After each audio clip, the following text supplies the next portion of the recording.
Welcome to Samba Samba. Enjoy the video. You start by securing the car and gathering parts. Put on gloves to protect the bulb and your hands. Once done, open the trunk or tailgate and locate the tail light access panel. Remove fasteners or clips with a screwdriver or a 10 mm socket. Make sure you keep fasteners organized so reassembly is quick. With the panel off, identify the bulb socket. This is where you begin the removal process. Rotate or unclip the socket as the next immediate action. You now focus on extracting and replacing the bulb. Grasp the bulb socket, press any release tab, and rotate counterclockwise or unclip as designed. This frees the socket from the housing. Pull the bulb straight out. Do not twist the glass. If it resists, check for a hidden clip.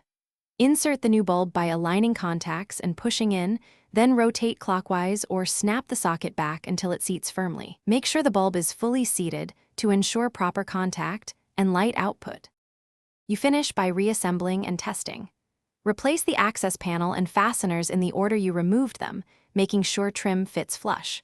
Once reassembled, turn the ignition to accessory and have an assistant press the brake and cycle turn signals while you observe the new bulb. Confirm running and brake functions. If the bulb doesn't light, make sure the fuse is intact and inspect the socket for corrosion or bent terminals. If there's corrosion, clean contacts or replace the. Thanks for watching. Consider subscribing if we helped you.